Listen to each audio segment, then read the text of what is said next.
त्रेता युग में दशरथ हुए, वही मनु जी महाराज, कौशल्या हुई, वही शत्रुपा जी, और राम लक्ष्मण भरत शत्रुघ्न चार बन करके भगवान पधारे हैं। वो नैमिषारण्य यही है जहां पर 88,000 ऋषियों को कथा सुनाई सूत जी महाराज ने। 23,000 वर्षों तक एक पैर पर खड़े होकर के मनु शत्रुपा जी ने तप किया है यहीं पर। आज भगवान अपने धराधाम गए हैं। अग्रिम कथा सुखदेव जी महाराज कहते हैं, राजन अब आगे की कथा महाभारत की आती है।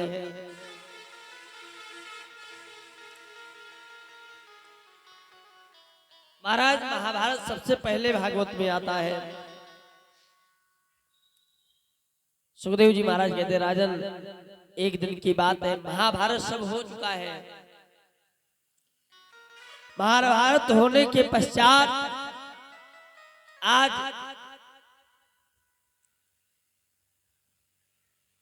दुर्योधन की जंघा टूट चुकी है।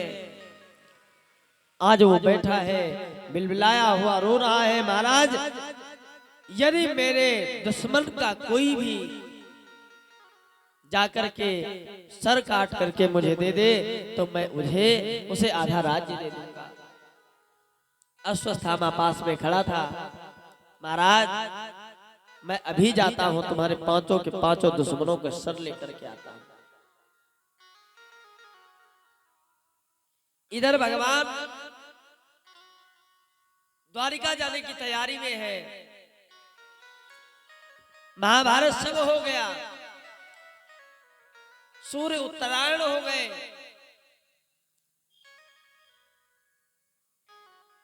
भीष्म पितामह भगवान के इंतजार में बाणों की शेर सैया पर लेटे हुए हैं। 52 दिन हो गए। आज भगवान बुआ से कहते, बुआ अब मैं द्वारिका जा रहा हूं, कुछ मांग लो। क्या मांगोगी? सबने भगवान से कुछ मांगा है। किसी ने कुछ मांगा, किसी ने कुछ मांगा, लेकिन जब बुआ का नंबर आया तो बुआ ने कहा, प्रभु हमें तो दुख चाहिए। अरे बुआ तुमने क्या मांग लिया? प्रभु दुख जब होता है तो तुम्हारी याद आती है, और सुख जब होता है तो तुम्हें लोग भूल जाते हैं। सुख आ जाएगा उसी दिन हम आपको भूल जाएंगे। तो सुख न आने पाए महाराज, दुख ही और जो ही कहा दुख दे दो। तो भगवान ने कहा, बुआ तुम सुख जानती भी हो कैसा होता है, सुख तुमको पता भी है कैसा होता है। बहुत समझाया कुछ और मांग लो, लेकिन नहीं, मुझे वो नहीं चाहिए, मुझे वो नहीं चाहिए, मुझे तो खाली सुख चाहिए, दुख चाहिए। बड़ी देर तक भगवान ने, लेकिन बाद में कहा, ठीक है बुआ तो फिर मैं चलता हूं। इधर भगवान ने कहा, आज मैं जाऊंगा, इससे पहले एक काम करूं, कल मेरा जाने का समय है। आज पांचों पांडवों को रात में ले जाकर के कहा, आज चलो मेरा मन है घूमने का। पांचों पांडवों को, द्रौपदी को ले लिया, जंगल की तरफ चले गए। घूमते घूमते बहुत दूर चले गए। इधर शिविर खाली हो गए। 5 पांडवों के पांचों बेटे लेटे हुए थे, और दुर्योधन ने अश्वत्थामा को भेजा था।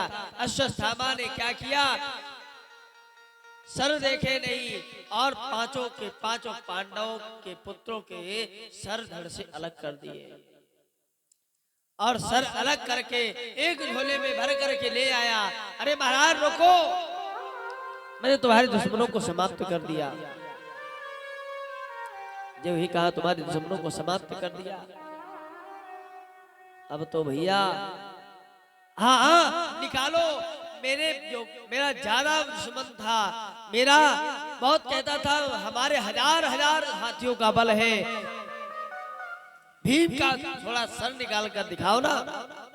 भीम का सर जो ही निकाला और निकाल करके दिखाया।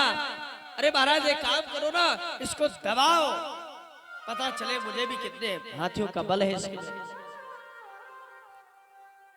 हाथ से जो ही दबाया तो जैसे कद्दू फूट जाता है वैसे फूट गया।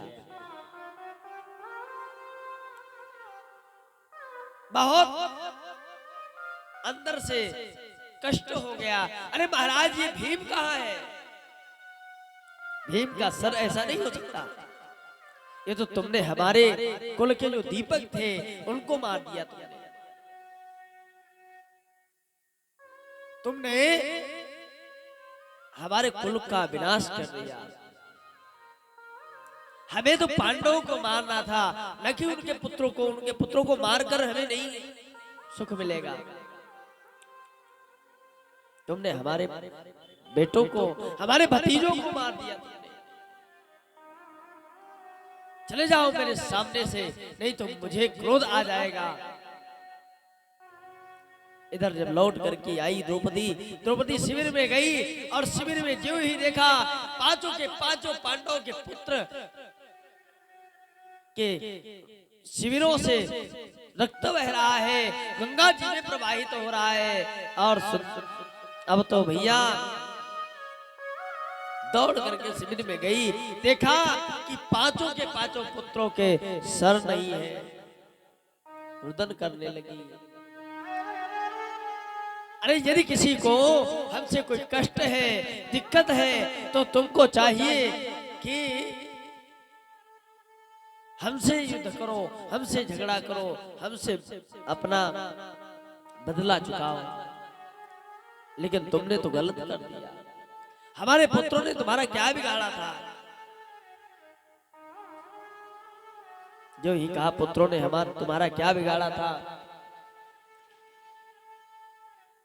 अर्जुन को क्रोध आ गया। मैं अभी गांडीव उठाता हूं और अभी उसके दुश्मन का, अपने दुश्मन का सर धड़ से अलग कर दूंगा।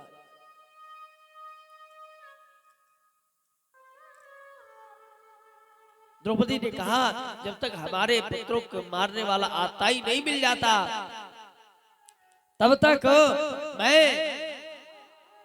अपने बालों को नहीं धोऊंगी। दौड़ करके जो ही गया, भगवान ने क्या किया, रथ पर बैठे अर्जुन को गांडीव दिया। भगवान सारथी बन करके घोड़े जो ही लगाए और तुरंत घोड़े भागने लगे।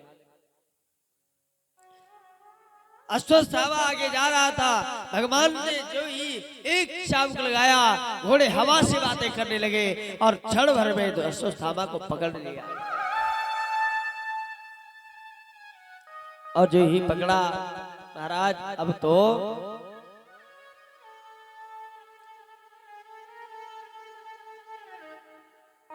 वो गिड़गिड़ाने लगा।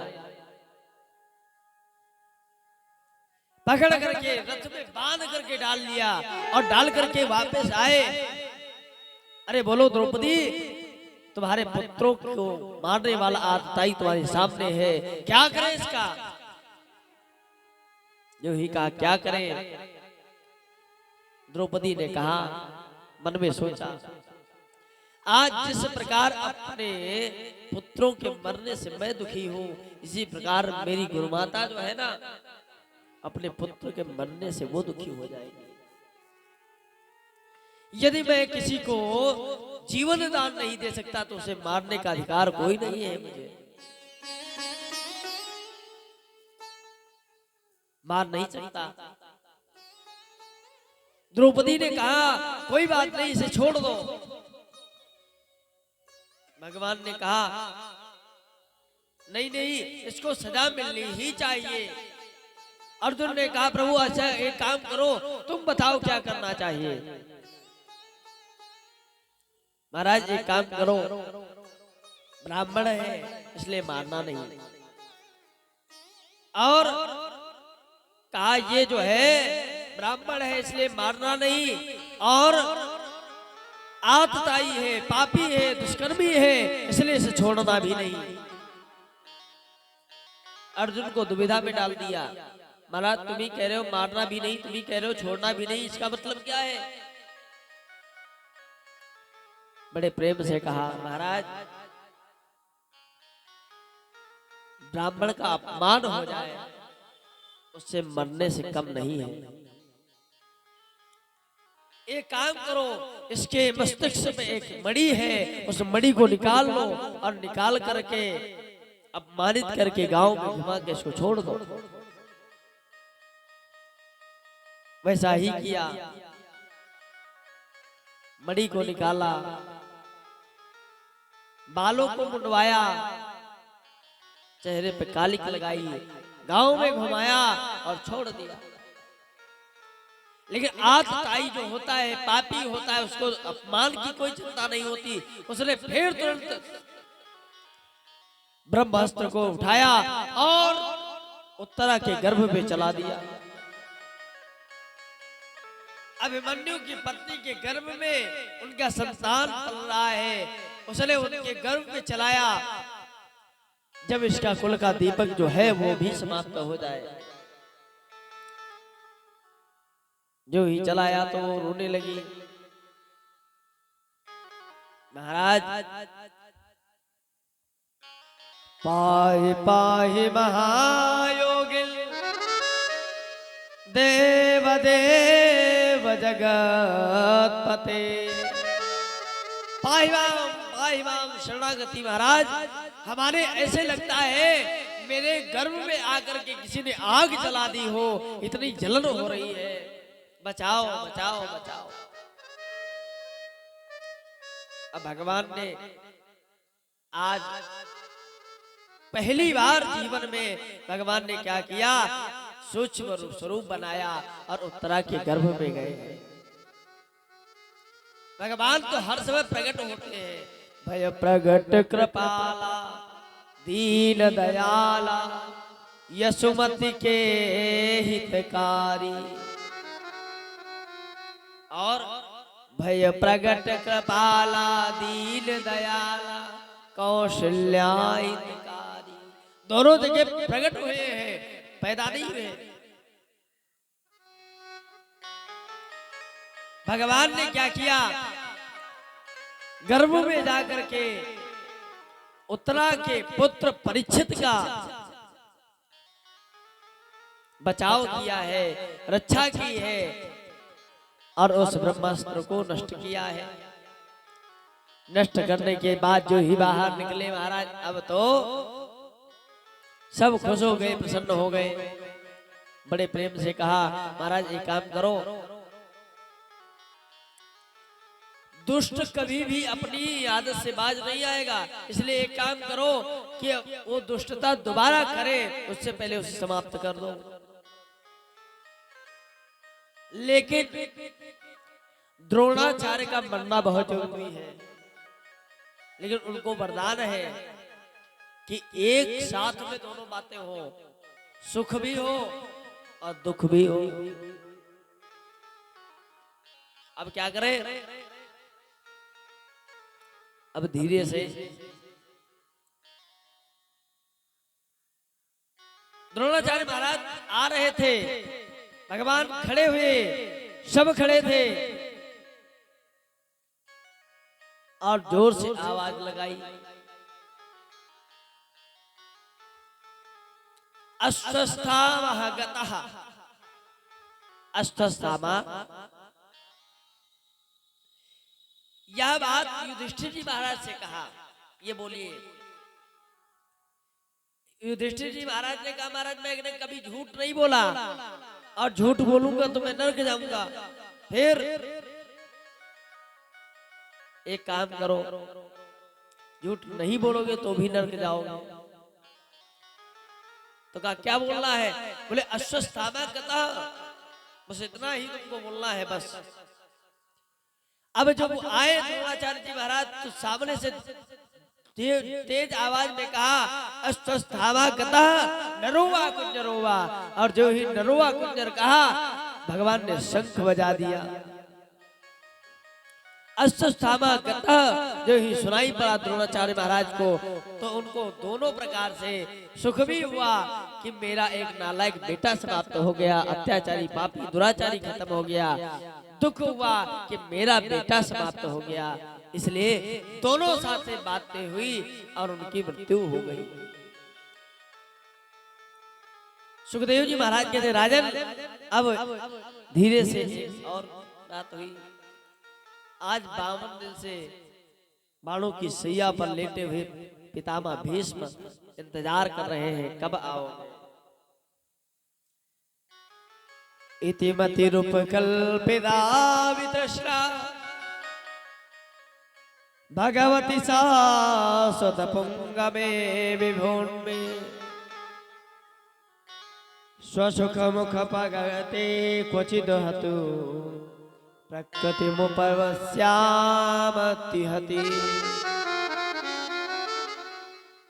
आज भगवान को एकदम अचानक से याद आ गई।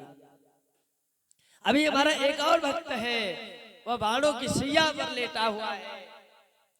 भगवान ने सबको इकट्ठा किया, पांचों पांडवों को, द्रौपदी को, कुंती को, सबको लेकर के पहुंचे आहा प्रवास क्षेत्र में। देखा, अरे बाबा मैं आ गया, आ गया। बहुत जोर से जो ही कहा, बाबा मैं आ गया। अब तो पिता भीष्म ने कहा, अरे कन्हैया, हाँ बाबा मैं आ गया। कौन कौन आया है? अरे तेरी बहू द्रौपदी है, पांचों पांडव है, कुंती है। अच्छा अच्छा, एक काम कर, अर्जुन से कह दो ना, जहां इतने बाण मारे हैं महाराज, एक बाण और मारे ना, मुझे तकिया चाहिए, तकिया लगा दे। अर्जुन ने कहा, महाराज अब प्रभु मुझे क्षमा करो, मैं अब नहीं मार सकता, क्योंकि मैंने इतने बाण मार दिए हैं। अब मुझे सुन करके ही, सोच करके ही कष्ट होता है। भगवान ने कहा, अब उनकी इच्छा है, तब तुमने मारा नहीं था, तब अपनी इच्छा से मारा था, अब उनकी इच्छा है, मार दो। अर्जुन ने एक बाण चलाया, उससे उनके तकिया लगी। सर जो ऊंचा हुआ, भगवान को देखा, सभी को देखा। भगवान से कहा, प्रभु एक काम करोगे? बोलिए। प्रभु मैं पानी पीना चाहता हूँ, जल पीना चाहता हूँ। अर्जुन से कहा, अर्जुन एक बाण धरती में मारो, जल निकल ले। अर्जुन ने धरती में जो ही बाण को मारा और उससे जल प्रकट हो गया, जिनको बाण गंगा कही जाती है। जल जब प्रकट हुआ, वह जल सीधे जाकर के भीष्म पितामह के मुंह में गिरा। महाराज अब तो हमको आनंद आ गया, जल भी मिल गया, तकिया भी लग गई। महाराज अब मेरी एक इच्छा है। कौन सी? एक मेरी कन्या है। अब सबने सोचा, महाराज इनकी शादी हुई नहीं थी, कन्या कहां से आ गई?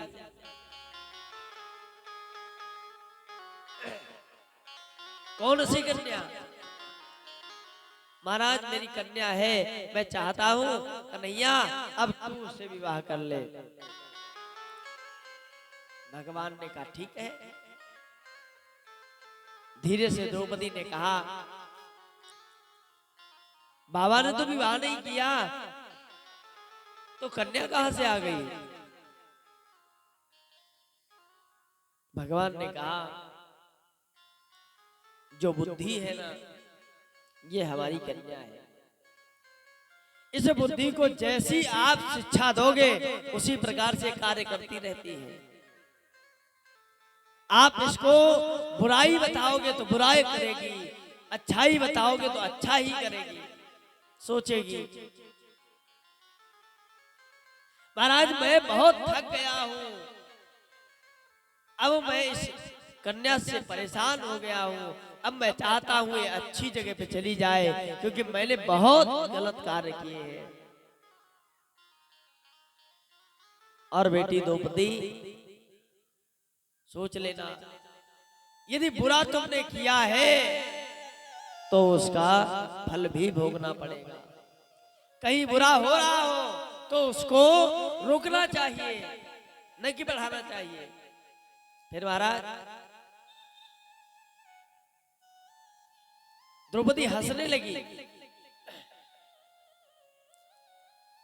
हंस करके शांत हो गई। भीष्म पितामह ने कहा तुम हंसी क्यों? महाराज कुछ नहीं, बाबा ऐसे हंस दी, कोई बात नहीं, गलती हो गई। बाबा ने कहा उच्च कुल की स्त्रियां हंसती हैं तो बगैर कारण के नहीं हंसती, कोई ना कोई कारण होता है। महाराज यदि तुम उस दिन ना हंसी होती तो इतना बड़ा महाभारत नहीं होता। एक हंसने की वजह से इतना बड़ा महाभारत हो गया। और इतना ही नहीं, आज भी हंसी हो तो कोई कारण है। क्या कारण है बताओ बेटी? द्रौपदी ने कहा जब मेरे यहाँ वस्त्र हरण हो रहा था उसी सभा में तुम भी बैठे थे, लेकिन तुमने एक बार भी अपनी आंखें उठा करके एक बार भी जुबान से ये नहीं कहा अरे दुशासन अब तो रुक जाओ। उससे तुम्हारा ज्ञान कहां चला गया था? आज बड़े प्रेम से पितामह भीष्म ने कहा आज बाणों की सैया पर, बाणों की सैया पे 52 दिन से मैं लेटा हूं, इसी चीज का मैं प्रायश्चित कर रहा हूं कि मैं आज अगर उस दिन बोल दिया होता एक शब्द तो आज यहां पर नहीं लेटा होता। मैं इसीलिए लेटा हूं कि मैं उस दिन नहीं बोल पाया। क्यों नहीं बोल पाया? भगवान ने हंस करके कहा अरे जाने दो बाबा, अब जो हो गया सो हो गया, कोई बात नहीं, अब ठीक है ना? बाबा ने कहा क्या ठीक है? एक एक बाण को चुभे हुए 52 दिन हो गए हैं और एक एक बूंद रक्त की निकल चुकी है, लेकिन मर नहीं रहा हूं इसलिए क्योंकि मेरी इच्छा मृत्यु का वरदान है। जब तक मेरा मन नहीं करेगा तब तक मैं मरूंगा नहीं। अब मरने का भी तरीका मैं आपसे बताऊंगा, आप जब पूरा करोगे तभी मरेंगे हम। कैसे? का इतना तो करना स्वामी, जब प्राण तन से निकले, इतना तो करना स्वामी, जब प्राण तन से निकले, इतना तो करना स्वामी, जब प्राण तन से निकले, इतना तो करना स्वामी, जब प्राण तन से निकले। गोविंद नाम लेकर, गोविंद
सावरा निकट हो मुरली का स्वर भरा हो।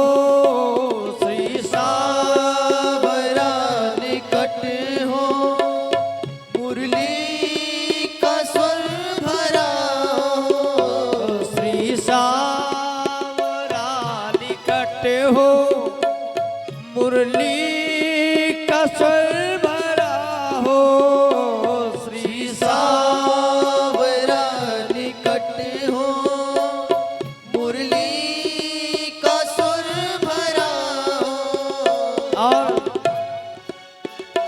राधा भी वो खड़ी हो, राधा भी वो खड़ी हो, तब प्राण तन से निकले। इतना तो करना स्वामी, जब प्राण तन से निकले। इतना तो करना स्वामी, जब प्राण तन से निकले।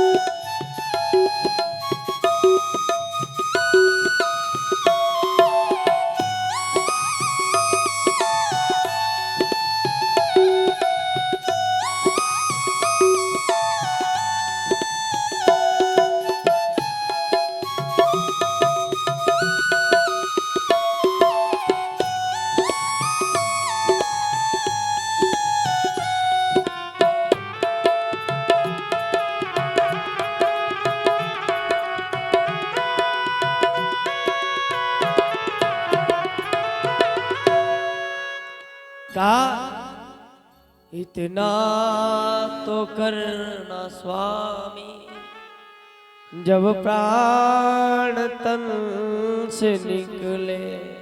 इतना करना, जब प्राण निकले तो आप मेरे सामने खड़े हो।